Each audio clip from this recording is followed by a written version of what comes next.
In this video, I'm going to look at an article by Jessie Prins and Petra van Brabant, or Brabant, I'm not really sure how to pronounce her name. But anyway, the article is called Why Do Porn Films Suck?, where they discuss what they call the paradox of porn. Although their discussion focuses on porn films, it could be extended to other types of pornography, but I'll focus on films as they do. So basically, the paradox of pornography is porn films are very rarely regarded as art, and even less rarely regarded as good art.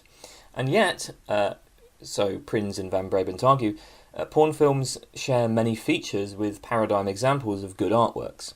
So why are there so few porn films that people consider to be good art?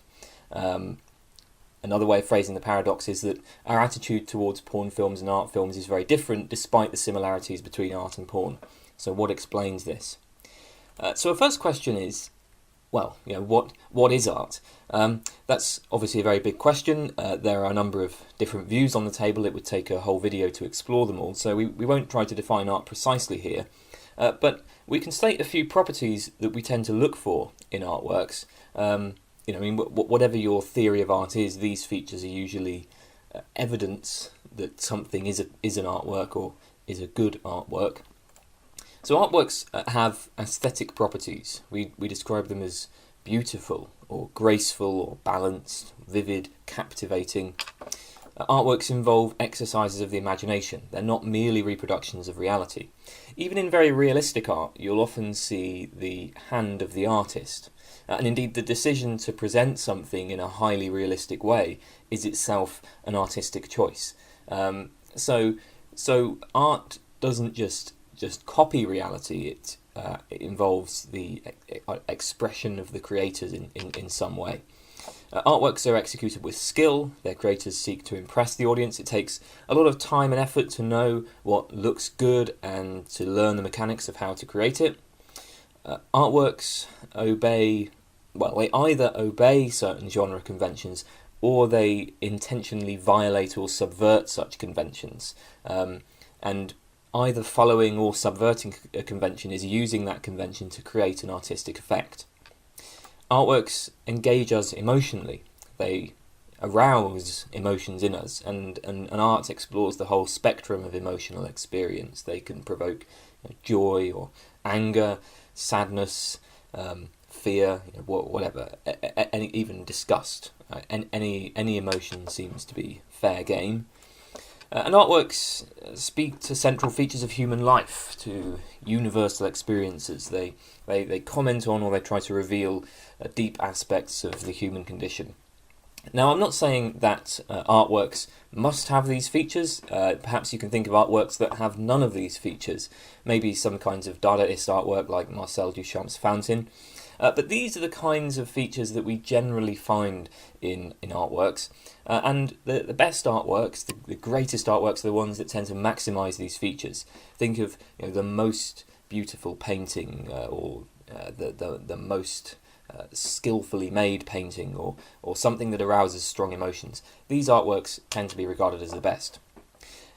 Now, what's interesting is that according to Van Brabant and Prins, pornography, even ordinary porn, has basically all of these properties. So let's go through them. Well, porn films clearly have aesthetic properties. They focus on displaying beautiful or gorgeous or sexy people. And they also have different aesthetic styles. So think of mainstream porn companies like Brazzers. I once had that described as fast food pornography, which seems appropriate. Compare that with something like hentai porn, which is derived from Japanese anime, or with verified amateurs on Pornhub, or the more kind of high-end couples pornography from companies like Wicked. They're obviously different styles, and in terms of the way the actors are presented, their clothes and makeup and so on, there are differences in camera work, in lighting and editing, and that leads to different aesthetic properties. As for imagination, porn clearly involves a significant element of fantasy. There's an idealization of human bodies and human behaviours. Porn takes place in an idealised world where people just have sex at the drop of a hat. There is often skill involved in production and performance. Of course, we don't tend to view porn stars as especially skillful actors in standard terms, but there often is skill in terms of physical performance that might be analogous to athletes, for instance. There are porn stars who are able to display very impressive deep-throating of various objects, for example. And although production values in porn don't tend to be great, it does require skill to achieve good shots. You can see that if you've ever tried to watch genuinely amateur pornography. Sometimes you can't even see what's going on because the lighting and camera work is so shoddy. So there is skill involved. Obviously there are genre conventions, and Prins and Van Brabant point out that these conventions are quite interesting. Porn films are often extremely transgressive. They challenge conventional moral norms, conventional sexual norms. Furthermore, porn films tend to downplay narrative. They have extremely minimalistic storylines. They also have very minimalistic music, minimalistic choreography. Everything sort of stripped down to the bare minimum. And they display what Van Brabant and Prins rather amusingly call Brechtian performance styles. So basically extremely amateurish wooden acting. And one of the effects that this wooden acting has is to emphasise the extreme idealisation and fantasy of the porn world. But notice, interestingly, that this minimal narrative structure and wooden acting and so on are similarly found in a lot of experimental films, particularly experimental cinema verite films. So there's an interesting overlap there. But those are general genre conventions of porn. As noted earlier, different types of porn may have different genre conventions as well. So as for emotions, well, the primary purpose of porn is to provoke sexual arousal, and it often provokes powerful sexual arousal. Arguably, sexual arousal is a kind of emotion. Standard emotions tend to involve bodily responses. So think of how fear causes a racing heart rate. Standard emotions have a feature of intentionality. They are directed at certain things in the world. Usually it's not simply that you're afraid, rather you are afraid of the snake. Your fear is directed at the snake. The same points hold for sexual arousal. There are bodily changes involved, and usually you're not just sexually aroused in general. Your arousal is directed at a specific person or specific things. Certainly sexual arousal is one of the emotions explored in art. Many famous artworks are designed to provoke sexual arousal. And furthermore, porn thrills, excites, surprises sometimes. It without question produces strong feelings. Finally, porn reveals a lot about us. It reveals our sexuality, something that is very central to the human experience. So Prins and Van Brabant think that all of these features are displayed even in standard porn films. And that leads to the paradox of porn. Why is porn rarely considered art, let alone good art, despite the fact that garden variety porn exhibits many of the exemplar features of art? So let's think about some ways of resolving this paradox. One response is to say porn just is art. Porn films should be evaluated just as we evaluate any other film. So we can take Prins and Van Brabant's argument to have established that porn really is just a form of art. Indeed, it's often good art. Now, I think this response kind of misses the point. The question is why so few people recognise porn films as art. This is a fundamentally psychological question.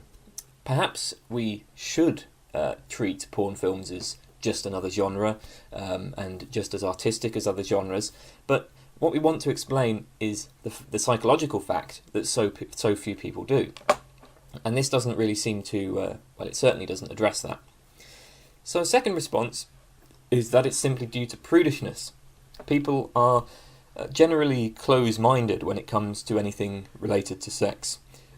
So they unfairly denigrate pornography and put it into a wholly separate category. We might imagine a society that has very strong taboos against laughter and humour. So in this society, laughter and humour is seen as something fundamentally private, something you only ever do with romantic partners. You would never tell a joke around your parents or work colleagues or whatever. It's just something you do in private with your husband or wife. In this society, we can imagine them treating comedy films much as we treat porn films. They have a kind of prudishness about comedy that would lead them to refuse to see comedy as artistic.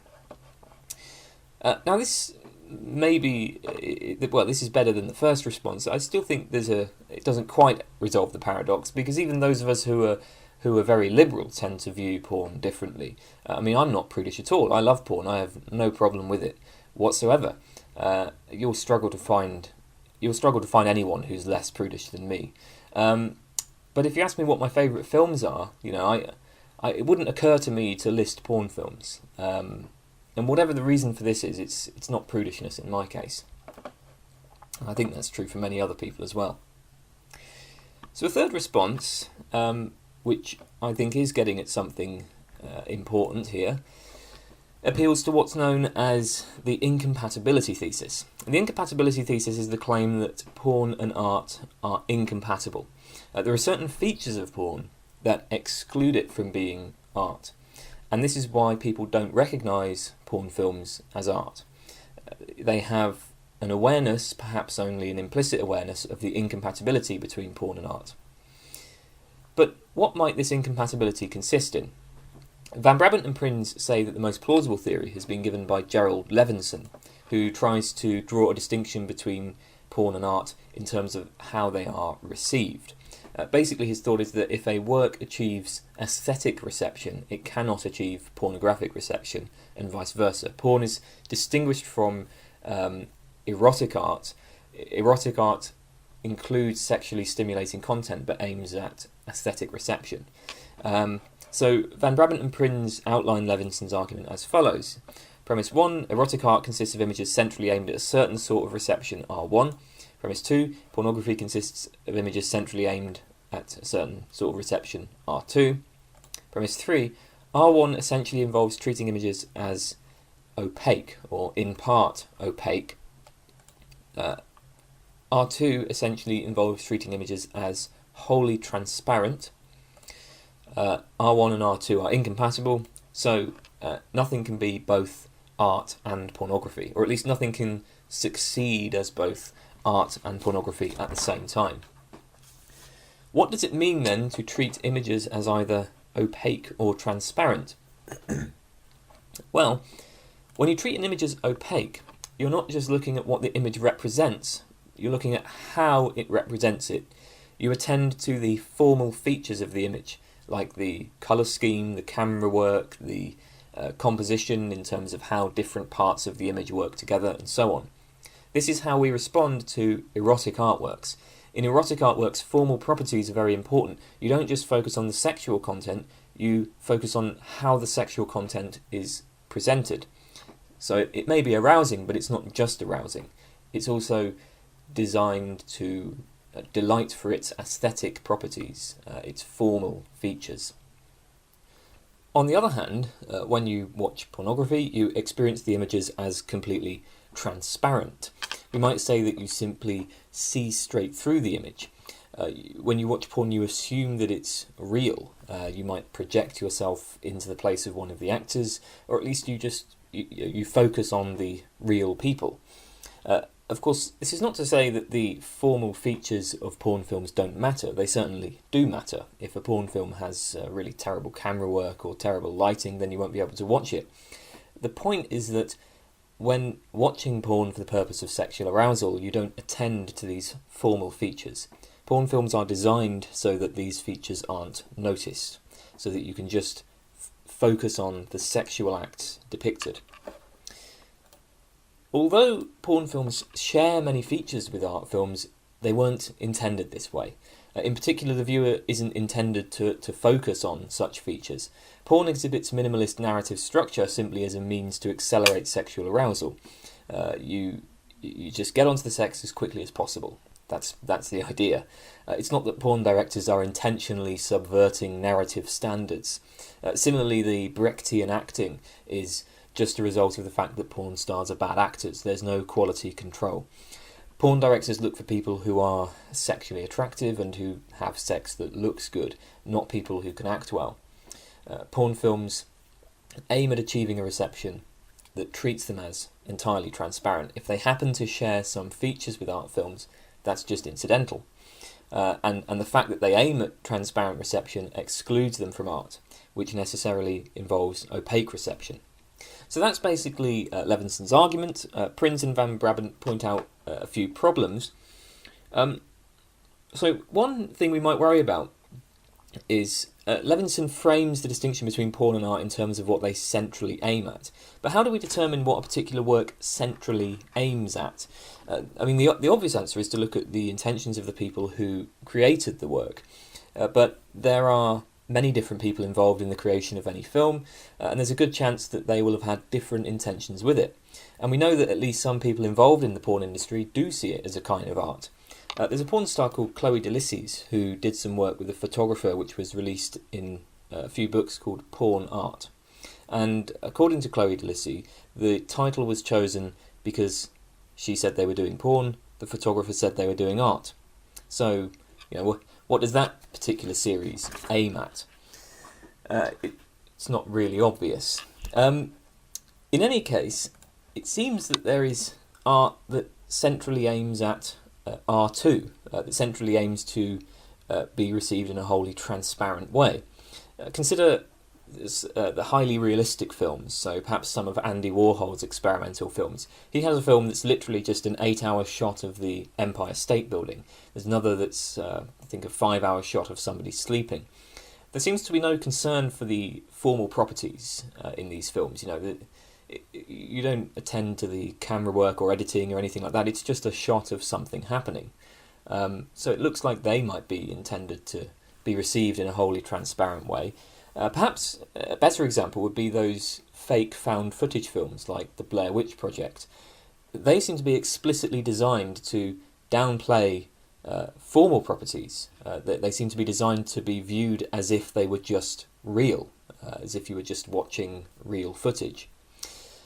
Whether or not these examples count as cases of art that aims at a wholly transparent reception, it certainly seems that you could create an art film with the intention of it having a transparent reception.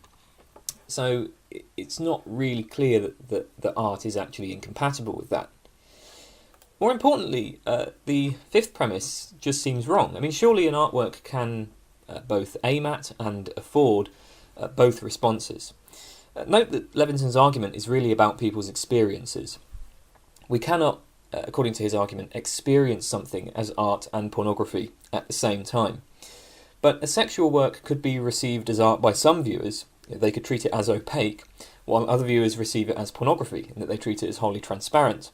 Prins and Van Brabant note the example of Japanese pink film, most famous of which was In the Realm of the Censors, which was originally conceived as pornography, but in the West it's treated more as erotic art.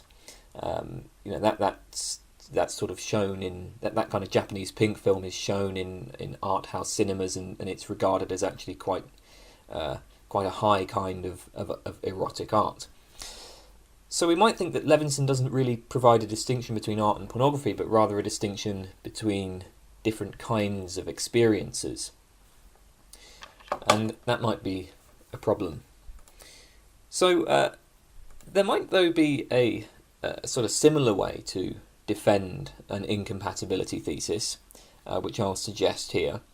So we can begin by saying that pornography aims at supporting or provoking masturbation or orgasm. Now, certainly there are probably counterexamples to this. There are probably people who can't masturbate for medical reasons, but who still watch porn. There are people who watch porn for fun without masturbating. Maybe you'll sometimes watch porn just to see something crazy or amusing. But it's generally true that porn is intended as a masturbatory aid. That's the distinguishing feature. And this assumes a degree of activity on part of the viewer that you don't have with other genres of film. Other films are viewed in a passive manner. You don't perform actions while watching them. Now, I do have to qualify this a little bit because, of course, people do respond actively to films in various ways. They might burst out laughing or cry, or they might shout at the screen if they get angry, or they might hide behind a pillow if it's scary, and so on. Nevertheless, I'd suggest that in all these cases there's still a very strong degree of passivity. You feel provoked into hiding behind the pillow, and you only do it at specific points that are determined by the film. Maybe one way to think about this is that a filmmaker couldn't incorporate like a masturbation reaction in viewers in the way that he can incorporate a hide behind the pillow reaction. He couldn't provoke you to masturbate an orgasm in the way that he can provoke you to hide behind a pillow, and the reason is masturbation takes a variable length of time for different people, whereas hiding behind a pillow is a quick reaction that the film itself can manipulate. The film itself can determine the exact points at which you do that in a way that you can't do with masturbation. So when we consider the kinds of actions that films provoke, laughter, tears, scream, a jump, a shout of rage, these can all be caused in an almost mechanical way by the film, provided the viewer is interested in it. One of the main ways that films achieve their effect is by manipulating when the viewer has such reactions, and that's not the case for an orgasm. An orgasm requires much more work on part of the viewer, and this fundamentally constrains pornography in a way that other genres are not constrained. The pornographer has no choice but to present essentially an endless sexually arousing scene. There's no way of kind of subtly manipulating orgasm and masturbation in the way that you can manipulate other reactions. So we might sort of have an argument something along these lines.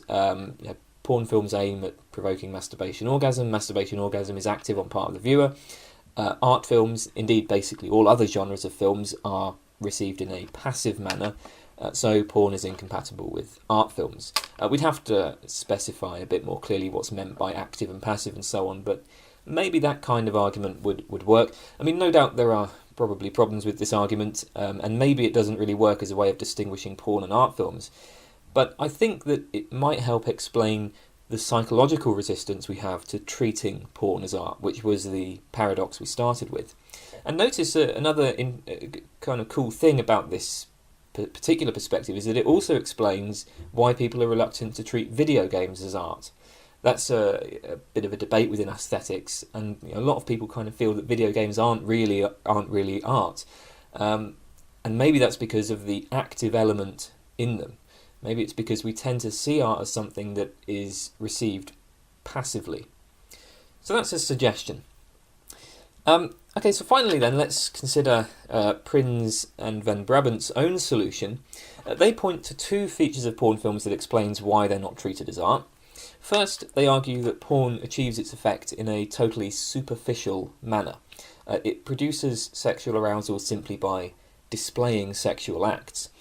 So arousal happens it kind of mechanically, and it's maybe akin to a director who tries to achieve an emotional response by just using overbearing music, rather than putting work into the character development and subtle narrative features and so on to build up emotion. You just throw in a bit of music and that gets the audience tearful.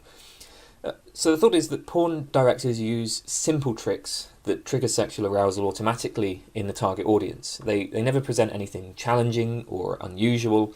All porn is highly formulaic. It tends to follow the same patterns. And this even extends to the sexual acts that are displayed. So if you've watched porn, you're probably familiar with the pattern of oral sex, followed by vaginal sex, followed by anal sex, ending with coming on the face, right? I mean, that's the standard pattern.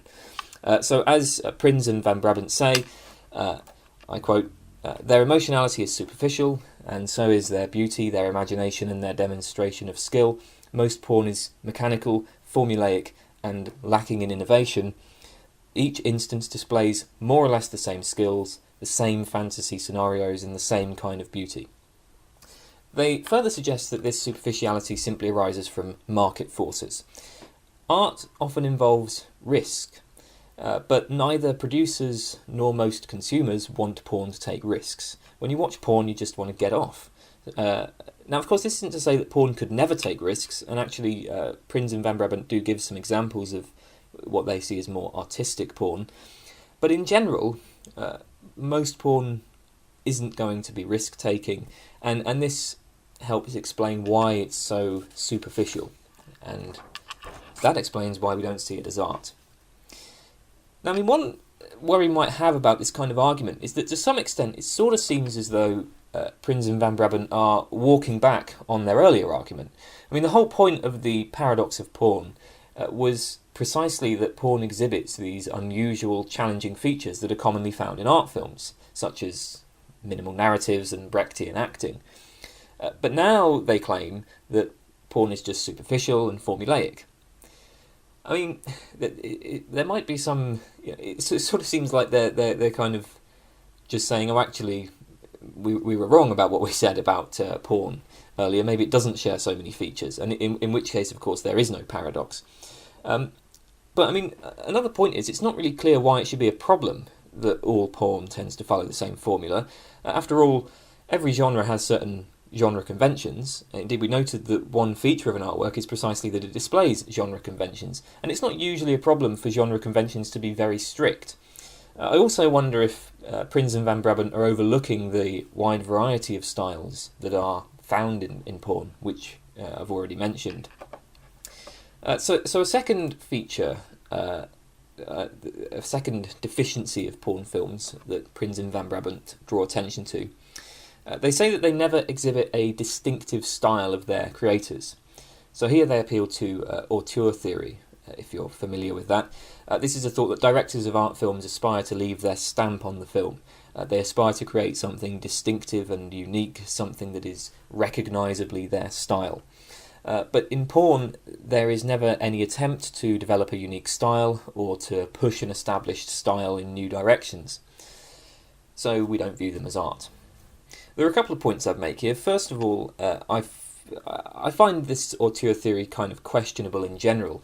The style of any film is a product of various different people, not a single visionary. I think that when people discuss films, there can be a tendency to attribute too many of the artistic decisions to the director, when in fact a whole group of people will have played a substantial role. So I mean, if you look at some of Werner Herzog's films from the 70s, like Aguirre, Wrath of God, they have a really striking style, a really unique style, which many people will tend to say, yeah, that was Herzog. But I suspect that it probably had just as much to do with the cameraman and other people involved as it did with the director.